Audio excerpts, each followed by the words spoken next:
Assalamualaikum warahmatullahi wabarakatuh. Alhamdulillahirabbil alamin wa bihi nasta'inu ala umuri dunya waddin. Wassalatu wassalamu ala sayyidil mursalin sayyidina Muhammadin wa ala alihi wa sahbihi ajma'in. Rabbi israh li sadri wa yassir li amri wa hlul 'uqdatam min lisani yafqahu qawli. Amma ba'du. Rekan-rekan mahasiswa dan mahasiswi yang saya cintai, para pemirsa pada umumnya yang saya muliakan, alhamdulillah hingga saat ini Allah masih memberikan kita kesehatan sehingga kita bisa menyelenggarakan perkuliahan serial ya, tentang studi Islam 2 ya, yang ini merupakan kalau tidak salah seri ke 10 ya, yaitu tentang Islam Nusantara ya. Tetapi terus terang saja saya tidak begitu mengikuti ya referensi-referensi Islam Nusantara yang ditulis oleh para penulis belakangan, tetapi saya akan mencoba mengungkapkan penafsiran saya sendiri atau pemahaman saya sendiri tentang Islam Nusantara yang heboh dibicarakan, yang sangat kontroversial belakangan ini.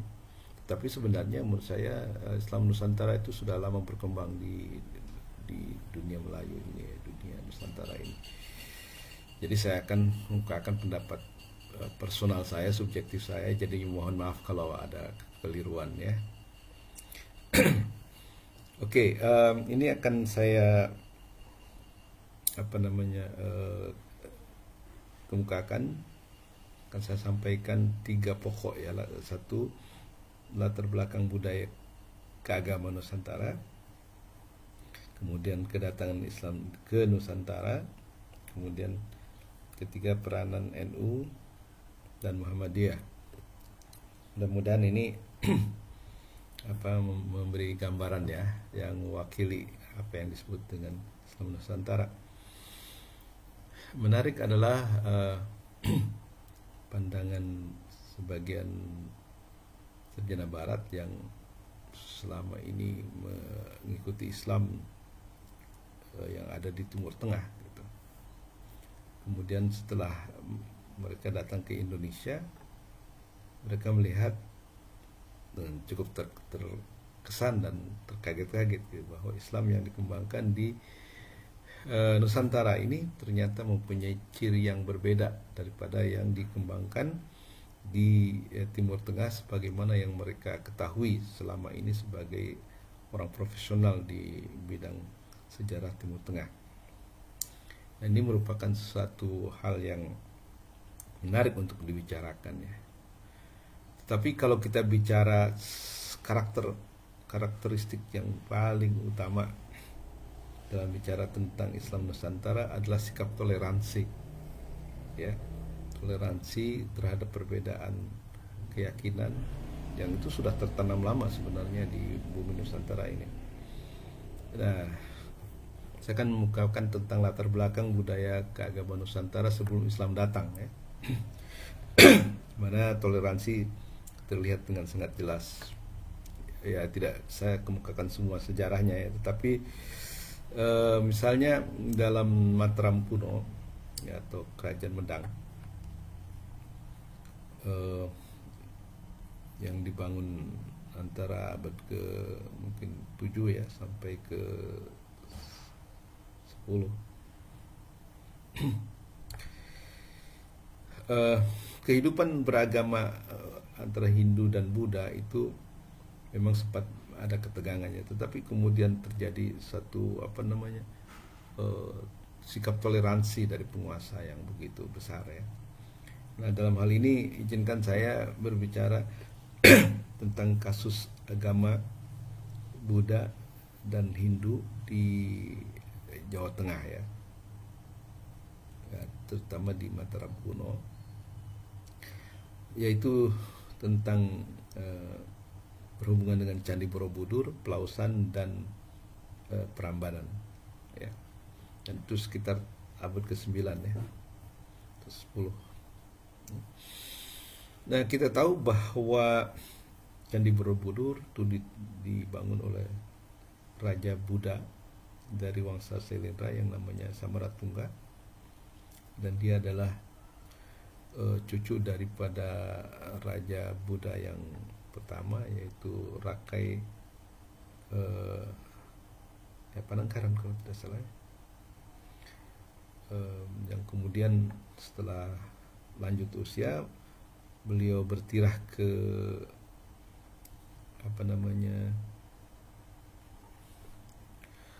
ke sebuah bukit yang dimana dia mendirikan sebuah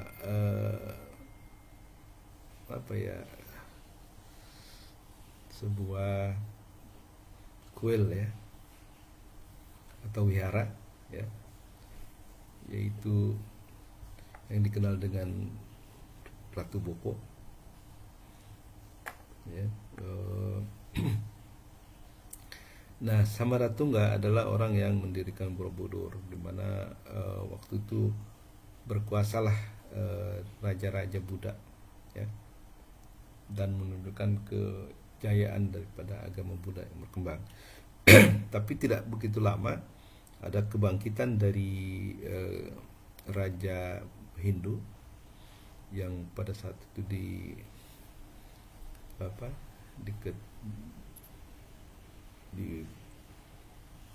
dikuasai oleh seorang raja yang bernama Rakai Pikatan dari agama Hindu, yang kemudian tidak lama setelah Borobudur dia mendirikan Candi Prambanan ya.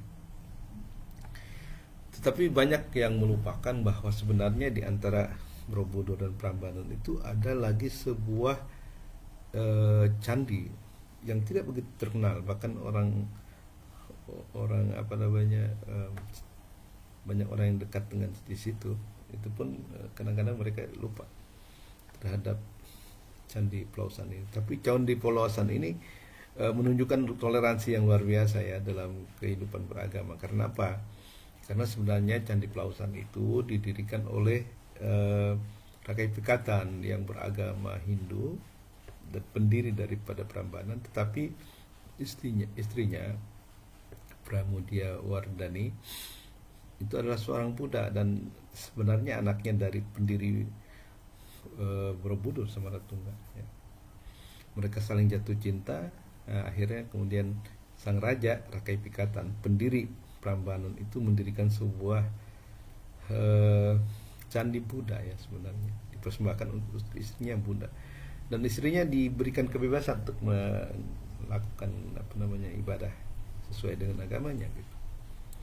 Nah, tetapi dalam coraknya terlihat sekali campuran antara arsitek Borobudur, ada arsitek Buddha dan arsitek Hindu. Nah, itu salah satu contoh betapa raja yang berkuasa walaupun dia Hindu, tetapi dia memberikan kebebasan untuk beragama kepada yang beragama Buddha, termasuk istrinya sendiri ya. Seperti itu. Nah, ini biasanya dikisahkan sebagai kisah percintaan yang murni ya, dimana cinta mengalahkan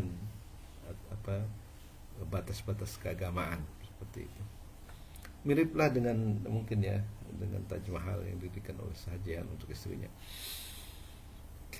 Kemudian belakangan ini ditemukan juga ada sebuah candi yang masih terkubur di tanah ya, tapi sudah digali sebagian, disebut dengan Candi Adan-Adan ya. Dan itu diperkirakan lebih besar daripada Borobudur, dan itu adalah Candi Buddha ya. Padahal itu di daerah Kediri yang sebenarnya rajanya adalah Hindu ya, termasuk Jayabaya ya dan sebagainya. Nah, itu di situ betapa raja Hindu yang di Kediri ya itu membolehkan ada pembangunan candi besar ya di daerah Kediri, yaitu disebut Adan-Adan, yang kemarin ketemu karanya dan juga wajah Buddha ya dalam bentuk patung yang sangat halus sekali. Nah, demikian juga corak agama ya di Jawa ini. Eh, Memang kebanyakan sih Siwa ya, tapi juga ada gabungan antara Siwa Buddha gitu. Jadi apa ya, hubungan agama itu tidak terlalu apa namanya ketat gitu ya. Jadi ada semacam apa namanya ya sikap toleransi lah sebenarnya. Dan ini juga diperkuat oleh kenyataan bahwa Empu Prapanca yang menulis Negara Kartagama tentang kejayaan kerajaan Hindu itu Majapahit. Dia sendiri adalah seorang uh, pendeta Buddha yang sudah pensiun lah istilahnya begitu, ya kan? Jadi seorang pendeta Buddha menulis dengan begitu bangga terhadap kerajaan besar dari rajanya yaitu beragama Hindu. Nah di situ ya, jadi kita melihat betapa pada masa-masa awal itu juga sudah terlihat betapa toleransinya ya, cara beragama orang-orang Indonesia terutama yang ada di Jawa ya. Nah kemudian topik kedua adalah tentang kedatangan Islam ke Nusantara ya. Di Islam sebenarnya sebelum Wali Songo juga sudah ada sih para pendahulunya ya. Tapi yang paling fenomenal adalah kedatangan Wali Songo itu, 9 wali itu. Dan kedatangan wali itu tidak bisa dipisahkan daripada hubungan yang mesra lah antara kerajaan Majapahit dari Jawa, dari Indonesia, dengan kerajaan kerajaan yang ada di Kambodia ya. Kenapa saya lupa ya, yang kemudian putrinya ya diperistri oleh Raja Majapahit ya. Sultan apa namanya Brawijaya. Dan kemudian ada seorang ulama ya yang berasal dari Samarkand, itu Maulana Malik Ibrahim, yang kemudian merupakan pendahulu daripada wali Songo itu ya. Jadi dari sana ada Sunan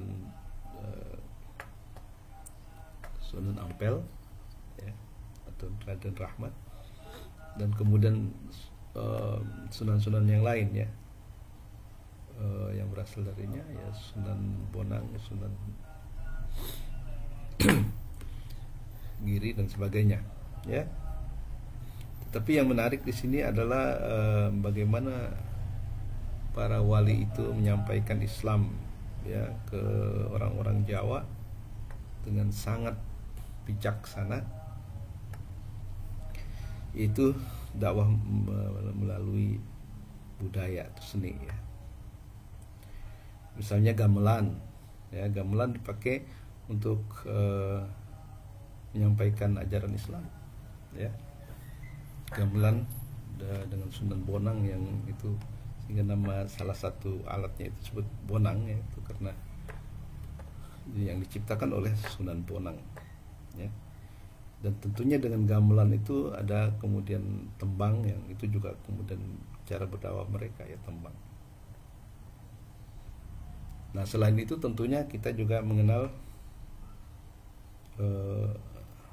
wahana wayang ya, yang digunakan oleh Sunan Kalijaga untuk melakukan apa namanya dakwahnya itu. Tentunya wayang ini digunakan sebagai media komunikasi ya, dengan menggunakan epik Ramayana misalnya ya, perang Bharatayuda dan sebagainya. Tetapi kontennya itu isinya sudah diislamisasi gitu, sehingga masyarakat Jawa ya mengerti Islam melalui cara itu, dan terjadilah sedikit sinkretisme ya, perpaduan gitu. Tapi memang itulah jalan yang ditempuh yang mungkin yang paling mungkin pada saat itu, sehingga orang bisa mengerti Islam itu bagaimana, mungkin tidak secara mendalam ya. Dan para wali menyaratkan menjadi Islam itu dengan mudah ya, artinya tidak dipersulit gitu. Dan ini terlihat dari upacara sakaten yang dikatakan asalnya dari syahadatain ya. Jadi konon ya, saya juga nggak tahu persis, tapi yang saya baca, jadi dulu orang-orang yang Buddha, Hindu yang mau masuk Islam dicukup dengan masuk ke dalam masjid lewat gapura pertama, baca asyhadu, yang ada mungkin di kiri, baca asyhadu an la ilaha illallah, kemudian masuk ke masjid, kasih wejangan dan sebagainya, keluar asyhadu anna Muhammadar Rasulullah. Nah itu syahadatain. Jadi dengan itu saja orang boleh masuk Islam dan kemudian jadi Muslim. Dan kemudahan-kemudahan seperti inilah yang menyebabkan kemudian Islam diterima dengan sangat baik, dan karena tidak mengambil sikap konfrontatif ya, tetapi akomodatif dengan budaya lokal, sehingga kemudian Islam diterima dan hasilnya luar biasa.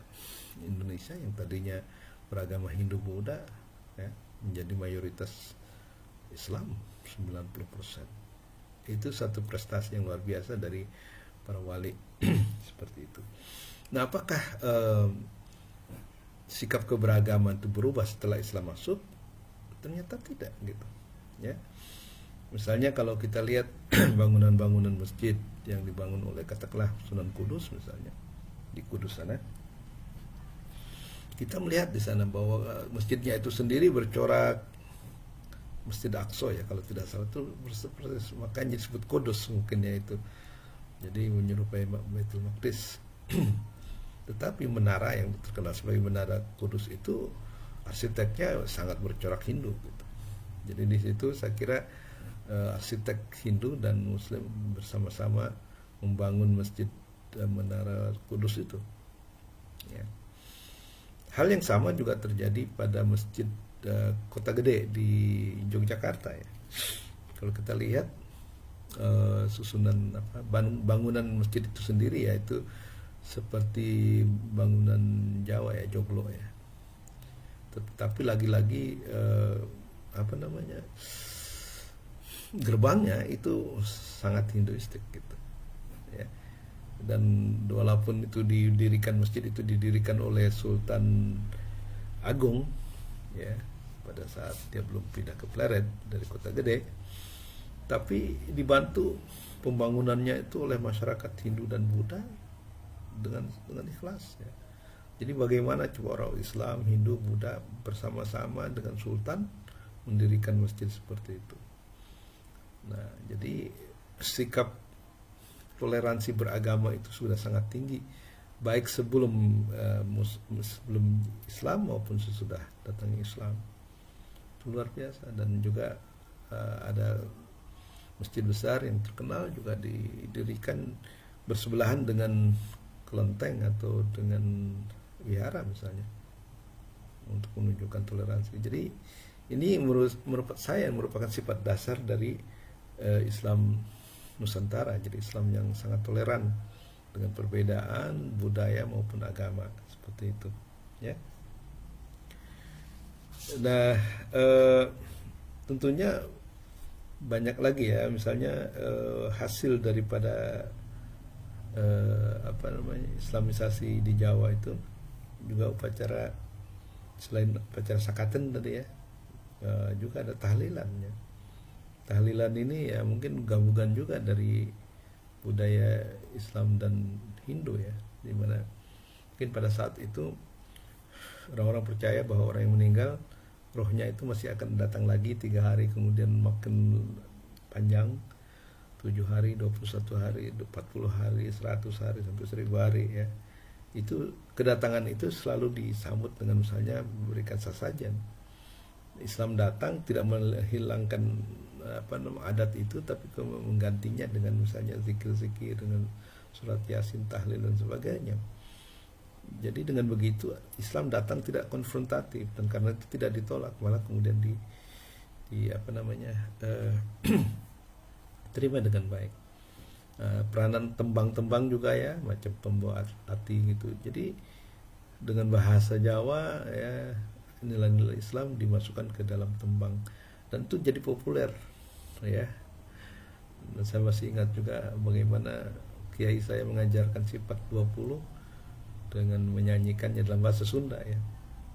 Wujud aya Allah kidam tiheula bakul langgeng ayana Allah mukhalafatu lil hawadisi beda Allah jeung nu anyar. Jadi gitulah. Jadi semacam itu ya. Nah, kemudian siapakah yang kemudian mengabadikan pendekatan dan tata cara para wali ini di Indonesia? Sepengetahuan saya, Nahdlatul Ulama ya, sebagai organisasi kemasyarakatan Islam yang terbesar mungkin ya di Indonesia. Nahdlatul Ulama inilah yang kemudian melestarikan budaya-budaya yang telah dikembangkan oleh para wali. Dan saya hidup di bawah pengaruh cara berpikir atau cara pandangan budaya dan keagamaan Hindu, Nahdlatul Ulama. Jadi saya ya waktu kecil ya biasa itu maulidan, tahlilan, zikir dan sebagainya, yang itu merupakan mungkin warisan daripada wali-wali Songo itu. Ya. Jadi kalau ditanya apa peran NU dalam melestarikan Islam Nusantara itu ya diantara lain dia mengabadikan tradisi-tradisi yang sudah dilakukan oleh para wali masa lalu itu. Dan itu dari kelahirannya 1920-an gitu sampai sekarang budaya-budaya yang ada di Indonesia terus dilestarikan dalam tradisi NU itu. Nah, kemudian kalau tanya apa peran Muhammadiyah, ini sejauh pemahaman saya bukan ahli ilmu sosial, tapi sepengetahuan saya itu Muhammadiyah datang sebagai pembaharu ya. Pembaharu yang mungkin intinya adalah pemurnian. Jadi Muhammadiyah datang ke sini dengan pimpinan Ahmad Dahlan, melihat bahwa ada praktek-praktek yang menurut dia tidak murni Islam ya. Masih campur dengan budaya Hindu, Buddha dan sebagainya. Dan ini dilihat oleh Muhammadiyah sebagai sesuatu yang harus dimurnikan ya. Saya sih melihat begini ya, sebenarnya perjuangan wali tentu saja belum selesai.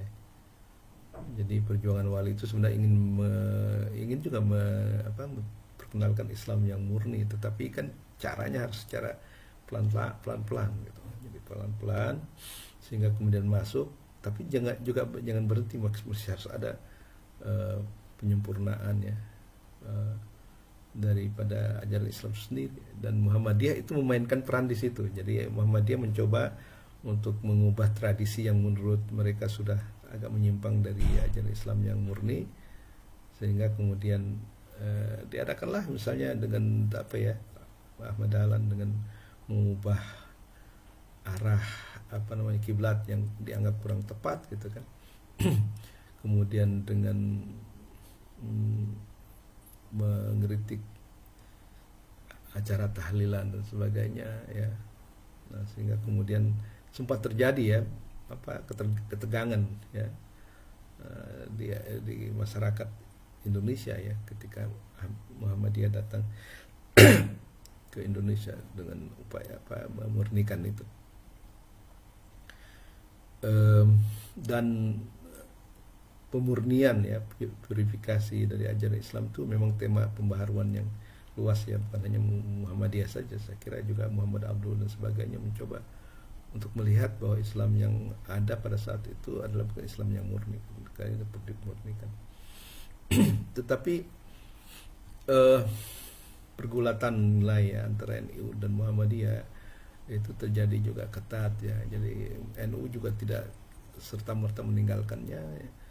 Dan kemudian juga Muhammadiyah saya kira makin kesini makin mulai bijak ya, tidak terlalu memaksakannya, sehingga kemudian terjadilah semacam sintesa ya. Jadi misalnya soal kunut dan tidak kunut ya, kemudian soal jumlah rakaat sholat tarawih itu jadi menarik gitu. Akhirnya apa ya, itu dua-duanya diakomodasi. Misalnya di masjid kampus UIN itu ya silahkan aja, ada yang mau 11 rakaat, ada yang mau 23 rakaat ya. Kalau yang 11 rakaat kemudian ada imam khusus yang untuk witirnya setelah 8 rakaat, kemudian mereka selesai di situ. Yang masih punya tradisi yang 23 ya kemudian meneruskan ya, setelah yang 11 selesai diteruskan sampai mencapai jumlah yang dikehendaki gitu.